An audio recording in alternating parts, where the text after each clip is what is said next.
Hello everyone, welcome back to the channel. Well, I'm going to try this again, and the reason I say that is I have shot this video 4 times and either something has happened during the shooting or I've watched it in the playback and didn't like something about it. So this is take number 5, so let's see what happens. Today I'm going to be doing a review on the Worksharp Percision Adjust Knife Sharpener. I picked this up at the gathering from Justin at Gear Shak and been very pleased and impressed with this thing, to the point that it has replaced my other kit that I have been using for years. So with that being said, we'll jump right into this. I've got like 3 little quirky complaints about it, but nothing that can't be overcome. So let's get into this. Let me get you turned around here. Alright, this is the complete setup. When you buy this, it comes in 4 pieces. The base, the actual adjusting part, they snap together, the blade holder, and the sharpening rod assembly. This thing is so easy to use. It is unbelievable. A few little things that I have done. I have put a white mark on the top of the blade holder. I have marked the center of the clamp. If you look, the center of the clamp lines up with the point off of the work sharpening. So that's just a little handy piece of information. The reason I put the white on top of this, if you look, there's a white mark right there. That way I can always put this clamp in the same way every time. I'm not sure if putting it in one way or the other would make a difference, but when you're sharpening a knife, touching up a knife, one of the things that's most important is to put the knife back in the clamp in the exact same spot, and then put everything else back exactly the way it was before to get that consistent edge and not have to be changing the edge every time you sharpen the knife. For those who haven't watched my other knife sharpening video, this little line marking the center of that clamp is for when I sharpen knives. If you notice, see the little dot on the blade right there? What I do with my knives is I measure the entire length of the blade, find half of it, and mark it. And then that way, when I put it in the sharpener to touch it up, I can get it put back in the exact same spot every time. Because if that's a little farther forward, a little farther back, this angle is going to change. So you need to be able to repetitively put that back in the same spot. So that being said, I'm not going to touch up that one. It's already good and sharp. We'll use the true knife just to show how everything is done here. This is one of the ones that I haven't measured and marked yet.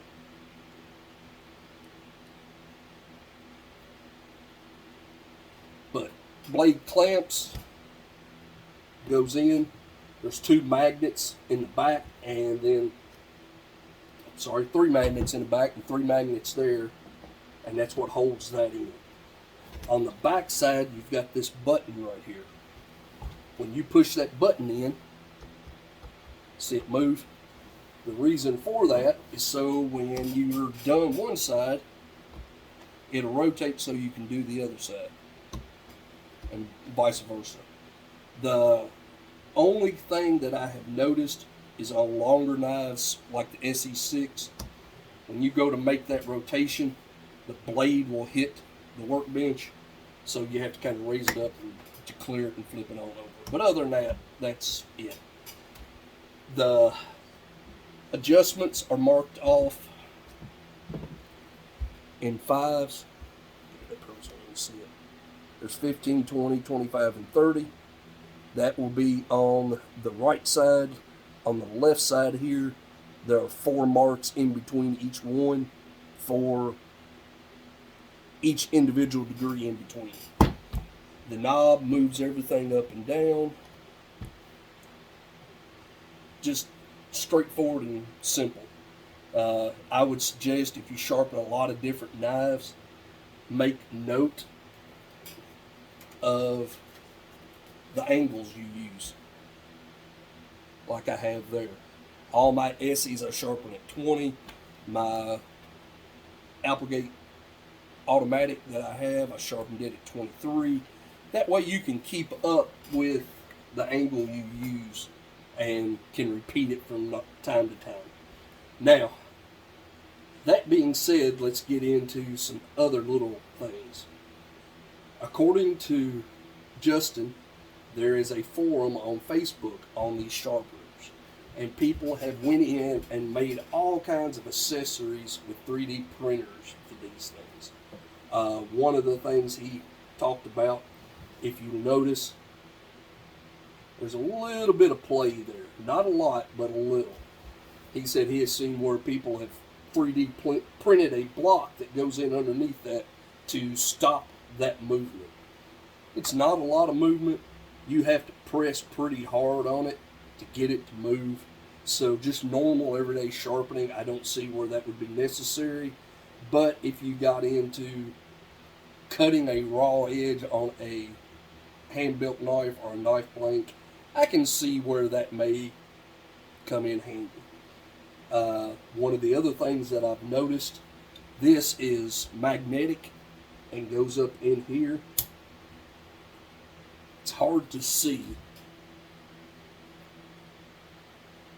but there's a little bit of movement there. So what I do when I sharpen is I just lay my thumb up there like that, and it takes that movement out of it. The sharpening setup here, you've got your guide rod. This end's on a swivel. You've got stops. I've got one at the top and 2 at the bottom. The reason I've done that, as you can see there's 2 there, the reason I've done that is during the sharpening process of moving that rod back and forth, with just one down here, it has a tendency to want to slide. With the 2 on there, it doesn't. It comes with 3 different grits. Comes with a 320, a 600, both of those are diamond. Then it comes with a ceramic. For your day-to-day sharpening, that will be all you need. Now, if you got into a very badly damaged edge, they do make another one of these that's got like a 60 and an 80 and a 150, I think, on it. They also have one of these that has a leather strap and all of that. You can get on their website and order all of those accessories. To change out the stones, take your 2 stops off the bottom, pull the rod out, the stone assembly comes out of the carrier, and that's all it is. To put it back, just the opposite. Set it in there, line it up, slide the rod through, and put your stops back on it. The only other issue I've had with this, and it could be just from the solution, I've been using this honing oil, and all three of my stones have come loose. I had to take them off, clean them off. They had like a little clear 2-sided tape on the back of them, had them stuck to this. Had to take all of that off, clean it up, and then use some gel Gorilla Glue and put a little bit on each one of them, stuck them back on there, and that took care of that issue. As far as using it, it's pretty self-explanatory. You put your solution on, pick the side that you want, and then just work it back and forth until you get to the end and just keep working it. When you get that side done, That thing pivots well around and out of the way. Flip it over, come back and do the same thing on the other side. Working your way from coarse, fine, and then finally finishing up with the ceramic. When you finish with the ceramic, I always take mine and then strop them on leather with a little bit of stropping compound. But overall, this thing is so simple to use. I can't say enough about how well this works. Let me show you something here. I touched up my SE6 the other day with the 600 grit diamond stone, the ceramic, and then a strop. And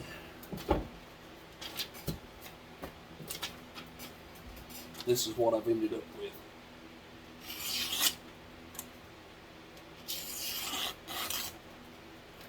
And it's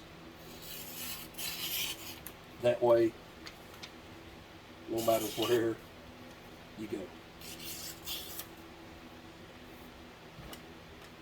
So it does an incredible job. One advantage I have found with this setup over my other one. On my other video, I even talked about it a little. Sometimes when you sharpen on that other setup, the bevel from one side to the other would vary just a little. You don't have that with this. So I really, really like that. But overall, great setup, simple to use. Varies in price, depends on where you get them. Anything from, I've seen them as cheap as $49.95 and as much as $79.95. So just shop around on them. I believe at last check, these were $59.95 at the Gear Shak. So go over and check out Justin's site if you're interested in one of these. And no, I don't get any kickbacks or anything like that from it, just so you know.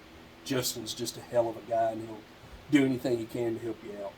So definitely go over and check out his site if you're interested in one of them. Like I said, I can't say anything bad about the way it works. Just those few little issues I had, but that's it. But all of those are just very minor.